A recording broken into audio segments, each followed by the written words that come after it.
그럼 저희 밑줄 그 부분 네네. 서로 이제 소개하고 할 건데요. 네. 네. 저부터 먼저 하자면 저는 초반 부분을 골랐어요. 네. 25페이지인데요. 신화에 대한 부분입니다. 두 번째, 전천당부터 읽어보도록 할게요. 전천당을 통해 살펴본 대로 먹텔링은 인간적 삶의 관계학입니다. 라스코 동굴에 들어갔다 나와보니 인류는 줄곧 먹기를 철학했음을 알겠습니다. 이 먹텔링의 한가운데에 필멸의 주제가 들어있으니 이제부터는 먹기와 죽음도 함께 생각해야겠습니다. 진화란 먹고 먹힘의 중단 없는 연쇄이니 먹텔링이 이 테마를 품고 있음은 당연합니다. 살기 위해 먹어야 하는 존재는 타인과의 관계를 해석하고 펼쳐내는 능력을 시험받을 수밖에 없습니다. 그리고 최종적으로는 나 또한 무엇의 먹이로서 던져져야 합니다. 타인에 의해 해석되고 변용되어야만 합니다. 먹텔링은 최고로 적합한 다자적 관계의 맺음을 향한 인류 사회의 보고인 것입니다. 라스코의 식탁은 우주가 함께 먹고 먹히는 식탁을 표현하고 있습니다. 부단히 생멸하는 장으로서의 우주, 만물을 낳고 죽이는 근원적 존재로서의 자연. 저는 신이라고 이름 불릴 수 있는 존재가 있다면 바로 이 자연일 것이라고 생각합니다. 라스코는 신, 즉 자연의 식탁입니다. 저는 여기서 이제 왜 신화인지 알겠다 이런 생각이 들었거든요. 그리고 왜 먹기가 테마가 걸리는지 신화에서 그것도 좀 이해할 수 있었는데 그 먹고 먹힌다 죽음 삶과 죽음 이게 같이 들어가면서 아 내가 식탁 위에 있었구나 이거를 되게 경험했어요. 이거를 읽으면서 그 먹는 건 내가 되게 따로 하는 거라고 생각을 했었는데 그게 아니고 나도 먹힘의 관계에 들어와 있고 그 먹고 먹힘이라는 그 거대한 관계 안에 내가 있구나라는 거를 그래서 우주의 식탁이라는 게 이제 신의 식탁 이런 느낌으로도 되게 와닿아가지고 내가 그 안에 있었구나. 그래서 이 부분에서 나의 먹기가 아니고 먹힘에 대해서도 처음 생각했었던 부분이었던 것 같아요. 이 여기가 너무 감사합니다.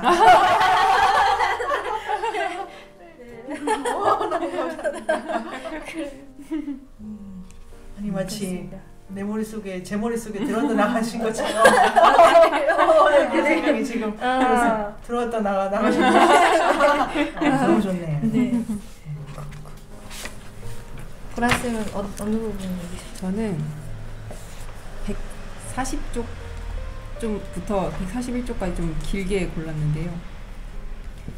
네, 사실 밑줄 그은 데가 엄청 많은데 그 중에서 이번에 가장 좀 들어왔던 부분이어서 140쪽의 두 번째 문단부터입니다. 읽어보겠습니다. 좀 길지만. 네. 프레이저는 고대 아테네의 희생제의도 확인합니다. 과거 아테네인들은 곡물 정령의 동물 화신인 황소를 추수감사절 때 희생시키면서 다음과 같은 연극을 했다고 합니다. 우선 도살꾼 한 사람이 황소를 쓰러뜨리면 다른 사람이 칼로 목을 땁니다. 이때 황소를 쓰러뜨린 사람은 곧바로 도끼를 내던지고 도망을 가야 합니다. 황소 목을 딴 자가 그 뒤를 따라 또 도망을 가야 하고요. 한편 황소는 참석자들에게 나누어 먹힙니다. 사람들은 황소를 다 먹고는 그 가죽 속을 밀집으로 채워 꿰맨 다음 일으켜 세워 쟁기질하는 모양으로 내어뒀습니다. 이제 황소를 앞에 두고 누가 황소를 살해했는지 판정하는 재판이 열리는데요. 결국 도끼와 칼이 유죄 선고를 받게 됩니다. 굳이 곡물 정령의 동물 화신을 죽이고 애써 책임자를 색출하는 듯이 연극을 했다는 것은 마을 전체가 농사에 대해 어떤 책임을 느꼈음을 말해줍니다. 그런데 농부가 보속하는 것이 아니라 도끼와 칼에게 유죄를 선고합니다. 비겁한가요? 하지만 이해할 수 있습니다. 내년에 또 소를 잡아야 하는 사람들에게 과도한 죄의식을 부여한다면 농경을 계속하기란 어려울 것입니다. 또 농부들은 죽음을 나쁜 일로만 생각하지 않았습니다. 새 생명이 싹트기 위해서는 무엇보다 죽은 곡식의 씨를 땅에 뿌려야만 합니다. 삶의 저편은 새 삶이 밀어보내는 힘들의 세계이기도 한 것입니다. 보다 풍요로운 시간은 그곳에서부터 나옵니다. 에도는 이러한 인간의 조건에 대한 성찰에서 나왔습니다. 그들은 미안하지만 죽일 수밖에 없다는 것을 알았고 또한 영원히 증식하는 불안, 불가능하다는 것도 이해했습니다. 태어났으면 죽어야 하고 죽음으로써 더 큰 생명이 온다는 것, 받은 것은 돌려주어야 하고 준 자는 다시 받게 되어 있다는 것, 순환의 거대한 장에서만 풍요가 가능하니 나는 소멸을 기꺼이 감수할 수 있습니다. 네, 여기까지인데요. 뭔가 그 앞에서부터 사람들은 배고프다고 막 잡아먹지 않는다 이런 얘기도 있었고, 근데 우리는 정말 그냥 시시때때로 먹고 싶은 대로 먹고 그러는 거야. 근데 그런 게 이 전체성과 주기를 보지 못하기 때문이겠구나 이런 생각이 들었어요. 그래서 이 고대 아테네 희생제의가 너무 재밌었는데 이게 사실 지금의 감각으로 보면 이게 되게 무지하고 미개하다 이렇게 생각할 수 있잖아요. 죽은 소에 자기가 도망가고 범인을 막 찾고 그리고 막 이제 곡물 자를 때도 나랑 같은 존재라고 봤기 때문에 엄청 그 조심해서 잘랐고 예의를 다 했고 이런 감각들이 지금은 되게 그런 감각이 없고 되게 좀 이렇게 좀 무식하네. 이게 뭔지 모르고 지금 뭔가 거기에 뭐가 있다고 생각하는구나 이렇게 볼 수 있는데 오히려 반대로 이걸 읽으면서 이 부분을 읽으면서 그러니까 무지하고 좀 예의가 없는 건 우리가 아닐까? 이런 생각을 좀 해보게 됐던 것 같아요. 그러니까 이게 어디서 온 건지를 모르고 그리고 내가 지금 이걸 잡아 먹었을 때 어떻게 될지도 모르고 그냥 내가 먹고 싶다고 먹고 이게 진짜 무지한 거고 예의가 내가 이 나의 몸이 되어주는 이 존재 아까 쓰레기 얘기 그래서 되게 감명 깊었는데 내가 막 먹고 배부르면 그냥 버리고 이렇게 하는 게 이게 어디서 오고 있고 내가 지금 그걸 모르기 때문에 진짜 예의 없이 하는 행동이구나 이런 생각이 좀 들었어요. 그래서 그리고 뭔가 근데 가끔 이제 죄의식을 느낄 때도 있긴 하잖아요. 뭔가 이렇게 도살되는 장면을 봤다든지 근데 그렇게 될 때 뭔가 좀 외면하고 싶어지는 지점이 있는 것 같은데 그걸 알면 계속 그럼 나는 죽어야 되나 이런 생각을 하게 돼요. 그 고민이 좀 있거든요. 그러니까 내가 존재하는 자체가 왠지 좀 죄 같다 이렇게 느껴질 때가 있어요. 그러니까 내가 어떤 폭력 위에서 내 생명이 존재가 가능하고 내가 쓰고 있는 물건들도 이렇게 잘 따라가 보면 어떤 폭력과 착취 위에서 이루어지고 있고 이런 걸 알게 되면 그럼 그냥 이게 굶는 단식 수행하다 죽어야 되는 건가 하게 되기도 하는데 근데 이게 어쨌든 우리 조건이 이렇구나라는 걸 이분들이 받아들였고 근데 그럼에도 불구하고 이 예의를 다 했다는 게 그러니까 계속 애도를 하고 이렇게 했다는 것 자체가 되게 좀 그걸 잊지 않고 계속 품고 있는 방식이었구나 이게 되게 좀 감동적이었던 것 같아요. 그냥 외면하지도 않고 계속해서 내가 내 삶이 어떻게 가능한가를 계속 보는 사람들만 할 수 있는 엄청난 그 지혜이고 그리고 예의이구나 이런 생각이 들어서 이 부분이 되게 감동적이었어요. 이건 읽을 때. 정순 얘기해도 되나요? 네네. 이게 그 프레이저를 그때 보라쌤이랑 같이 읽었던 거죠. 그게 이 책을 이제 쓸 수 있을지 없을지 몰랐는데 제가 그 해석을 하고 있다는 생각이 들었던 대목이었어요. 그때 어떤 책이라는 거를 프레이저 선생님이 이렇게 생각하시는구나 말고 이게 결국은 이 말이란 말인가 라고 하면서 프레이저가 소개하는 어떠한 무문자 사회의 신화나 농경 신화 같은 게 이렇게 약간 펼쳐지는 느낌이 들었어요. 그때 세미나를 할 때. 그리고 그게 도덕적으로 엄청나게 부활을 느낀다라는 생각이 딱 들어가지고 그 세미나를 할 때 그 신화를 읽는 저한테는 자신감을 되게 많이 준 제목이에요. 내가 어쩌면은 시야를 좀 넓혀서 사람들이 왜 이야기를 만들고 뭘 했는지를 이해를 할 수가 좀 있겠다. 우리가 그러니까 누구라도 책을 정답처럼 안 따라갈 수 있다는 부분이기도 하고 그 다음에 다가왔던 게 이 엄청난 도덕관이잖아요. 어떻게 될지를 보란 말이야. 그리고 아까 이제 보라쌤이 얘기하신 것처럼 네가 하는 모든 게 누구를 죽이고 상처 입히고 그렇게 가게 돼 있는 거야 라는 거를 전면적으로 수긍을 해야 돼요. 이 신하가 요구하는 거는 굶어라 이게 아니고 그거를 받아들여서 너 때문에 죽어가는 걸 보라고 하는 거예요. 그걸 보고 또 꿈을 꿔야지 내가 원하는 걸. 되게 그 어려운 과제가 인간에게 있었다는 것도 이날 세미나를 할 때 되게 아찔해지더라고요. 이거를 계속 하는 거구나 사람은. 자기 때문에 남이 다치는 거를 보고도 계속 가야 하는 되게 어떤 비극 같기도 하고 거기서 이야기도 하고 만들고 또 살아간다는 게 좀 겁나는 일 같기도 해가지고 그 세미나가 보라 세미나는 세미나가 기억이 많이 나는데 되게 좋았어요. 그 얘가 비겁한가 이제. 아니 이게 되게 나름대로 재밌게 썼어요. 저번에 도끼와 칼이 유재 선거를 만들고 뭐지? 그래서 여기 해석이 없었어요. 네. 그래서 참 좋더라고요. 무문자사의 신화를 읽는 게. 지금 소설은 작가가 어떤 생각을 해야 되는가 물어야 되잖아요. 네. 아니라 누구나 알만한 이유가 있을 거야. 이게 좋았던. 근데 뭔가 지금은 진짜 어떤 죄의식으로 밖에만 받아들이지 못하는 것 같아요. 그래서 아예 뭔가 먹지 말자. 먹지 말아야지 아니면 그냥 안 보고 폭식 약간 맞아. 그래. 이런 맞아. 중간이 되게 없는 느낌이 드는데 진짜 이게 그냥 받아들여야 하고 거기에 대해서 또 애도라는 형식이 만들어지고 이게 여기서 너무 보였던 브라쌤이 읽으니까 다시 보게 돼요. 지영쌤 어디 그리셨나요? 저는 230쪽 230? 230쪽의 그 중간 문단이고요. 한번 읽어보겠습니다. 나도 다른 집으로 장가가고 누이도 다른 집으로 시집을 가야 천한 매부를 얻을 수 있다는 이야기입니다.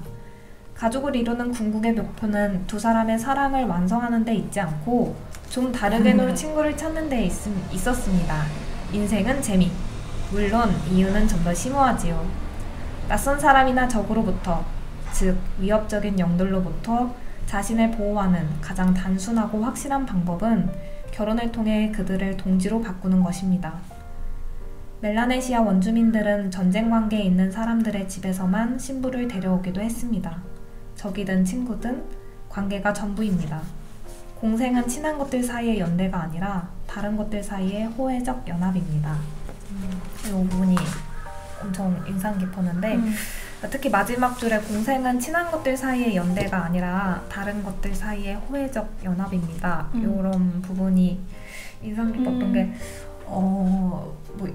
여기서 이제 생활을 하면서 선생님들께서 사랑과 자비는 내가 사랑하고 나를 사랑해주는 사람한테 해주는 그런 것이 아니라 내가 가장 싫어하는 사람이나 내가 가장 적대하는 적을 품을 때 그것이 사랑이고 자비다 라고 말씀해 주셨던 부분과 함께 이게 되게 오버랩이 되면서 이건 이제 그 가족을 이렇게 테마로 이렇게 말씀해 주셨던 게 왜 조금 인상 깊었냐면은 저는 지금 이제 부모님이 이혼을 하시고 저희 엄마가 이제 다른 아버지와 이제 같이 살고 계시는데 그 아버지 쪽의 딸이 그 새 아버지 쪽의 딸이 세 분이 계세요. 그러니까 저에게는 굉장히 관계가 엄청 확장되는 또 다른 가족과 함께 이렇게 확장된 계기였는데 제가 그걸 되게 못 받아들이겠더라고요. 그런데 여전히 아직도 좀 받아들이기 힘든데 이 문장을 만나고 내가 그들을 받아들이고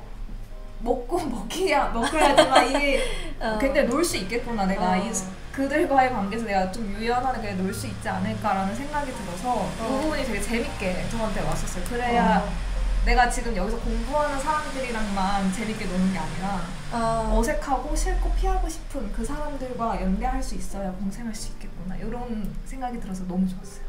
네, 그 가족이 피로 연결된 집단이라는 거는 근대에 들어와서 뭐 이런 생물학 우생학 나오고 있는 건데 그전에는 알게 뭐예요? 아니 무슨 뭐 애가 어떻게 만들어지는지 알 수가 없어요. 그러니까 정자 하나, 난자 하나는 요 최근에 나온 얘기고 애가 나왔다 그러면 뭔가 마리아 잉태가 아니고 복잡한 이유가 있기 때문에 요거 하나. 그다음에 레비스트로스가 말한 것 중에 식구가 사전적 정의가 안 먹는다, 안 먹는다. 그러니까 아까 말한 거랑 조금 다르게 그냥 물리적으로 너는 내가 안 먹는다. 그러니까 다른 건 먹는데 요런 결계를 치는 거여서. 근데 바꿔 말하면 먹을 수도 있는데 참는 거야.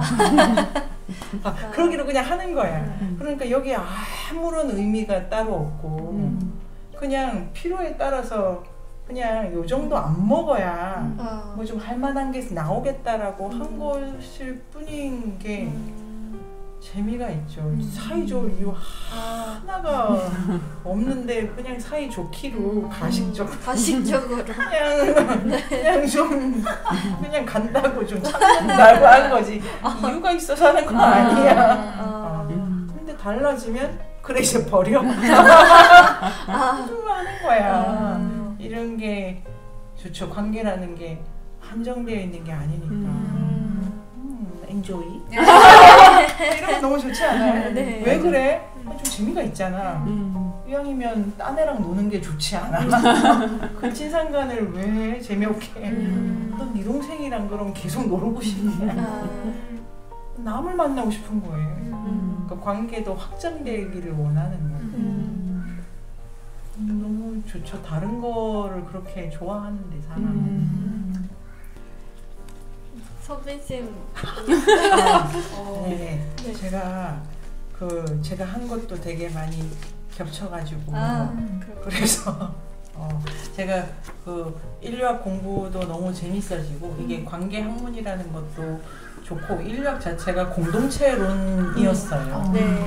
전체가 어떻게 같이 살 건지라는 인류의 지혜를 누가 이렇게 만들었고 그걸 이제 최근에 학자들이 그걸 다시 이런 방식이 있구나를 정리하는 거여서 공생의 지혜가 관계의 지혜고 이런 테마를 되게 생각하는 게 좋았고 아까 말씀해 주신 것처럼 저 개인적으로 누구와 관계를 맺고 어떻게 관계를 맺어야 되는 문제를 구체적으로 해결해야 될 때 문제가 되는 게 하나가 밥을 하고 밥을 먹는다와 청소를 한다 이 두 개여서 공부를 계속 한다면 밥하고 청소하기의 인류학이라는 테마를 내가 이렇게 좀 만들어 가고 싶다라는 생각을 보라쌤과 공유합니다. 그래서 이제 이 책을 끝냈을 때 청소 얘기, 그러니까 되게 자연스럽게 청소 얘기로 넘어가야 된다라고 생각을 해가지고 이 마지막에 그 미야자키 하야오 무리해서 이렇게 한 챕터 들어가게 된 게 재미있기도 하고 기쁘기도 했는데 먹는 거에 대한 다른 버전이죠. 청소도 또한 먹는 거여서 그래서 마지막에 그 청소한다는 거 역시 청소하기가 먹는 거에 다른 이름이죠. 그게 누군가가 또 아까 그 미생물처럼 돌아가는 내 입장에서는 청소고 다른 입장에서는 먹는 거고 그래서 마지막 문장입니다. 이게 300페이지에 청소란 자기를 일으키는 무수한 힘들과 뒤섞이며 꼭 이렇게 살지 않아도 될 많은 가능성 속에서 자기 삶의 윤리 하나를 떠올려 보는 일입니다. 나 때문에 살아주고 나 때문에 죽어주는 것들에게 인사하는 일입니다. 청소는 그래서 힘들지만 바로 그 순간이 내 인생을 더욱 사랑하게 되는 순간이 되지요. 식사와 마찬가지로 뒷정리에도 관계의 철학이 필요합니다. 삶이란 관계가 전부인 것입니다. 그러니 다시 한번 내가 누구와 지금 여기에 있는가를 천천히 살펴야겠습니다. 그 마지막 문장을 이제 제가 썼을 때도 책이 끝난다는 느낌이 되게 그 드라마틱하게 끝이다 이런 느낌도 들어서 그 청소하는 기분으로 내가 딴 데 이제 간다 이런 생각이 확실하게 들었던데 그래서 이 마지막 문장이 의미가 있네요. 아까 처음 거 밀려가고 두 번째 거 밀려가고 아주 좋으셨죠? 너무 재밌었어요. 이 책을 쓸 때도 재밌었는데 지금 너무 재밌네요. 웬일이야? 저도 청소 부분 되게 좋았는데 어쨌든 이제 먹으면 이제 요즘에 쓰레기가 나오잖아요. 그래서 자연스럽게 청소랑 연결될 수밖에 없겠다 이런 생각도 들었거든요. 그래서 근데 쓰레기라는 게 질서를 만들 수 없는 무언가, 그러니까 그런 게 나타났는데 그래서 그걸 어떻게 할 것인가가 요즘에는 더 중요할 수도 아니, 먹는 것도 중요하지만 네. 중요하겠다는 생각이 들었어요. 그래서 청소를 어떻게 할 것인가도 그 먹기랑 떼어놓을 수도 없고 되게 관계랑도 떼어놓을 수 없겠다 이런 생각이 이 마지막 챕터를 보면서도 들었던 것 같아요. 청소가 그러니까 쓸데없는 걸 버리는 거잖아요. 무용한 게 쓰레기잖아요. 쓰레기가 쓰레기 그걸 가지고 정크 아트 같은 거 하잖아요. 네네. 아무데도 쓸모가 없는 게 쓰레기가 되는 거예요. 네. 그런데 자연에 그런 건 없거든요. 모든 건 관계 속에 있다면은 그게 신의 질서면은 신은 무용한 걸 만들 리가 없잖아요. 모든 건 다 너에게 나는 다 의미인데 근데 지금 무용한 것들이 쭉 쌓아간다는 것이 이게 되게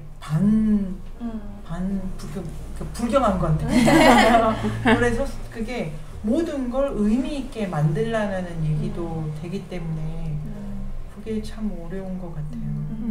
불필요한 것은 이게 그리고 그 자기 생활로 돌아보면 이런 일이 없었으면 좋겠고 이거는 내 실수했고 제가 나를 까먹었으면 좋겠고 이런 거 막 버리고 싶은 게 너무 많잖아요. 그런 거 아무것도 없는 삶이기 때문에 당신 삶에 버릴 게 아무것도 없다라는 걸 도대체 언제 내가 받아들일 수 있는가. 지워버릴 게 아무것도 없다. 이런 생각이 청소하기에 인류학에 들어가 있고 내 삶에 그 옳지 않, 그러니까 선하게 판단하지 않고 계속 실수, 과오, 성취를 고루고루 다 포용해야 이제 누군가에게 뭔가 이런 전체 드라마가 되게 의미가 있어서 쓰레기입니다. 오, 기대됩니다, 쌤. 앞으로가 더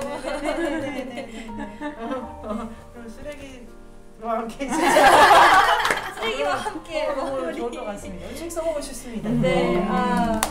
그러면 오늘 신화의 식탁 위로 밑줄 그었으나 여기서 마무리해 보도록 하겠습니다. 네. 재밌었어요. 재밌었어요. 제가 한번 빠져가지고 이렇게 재밌을 줄 몰랐네.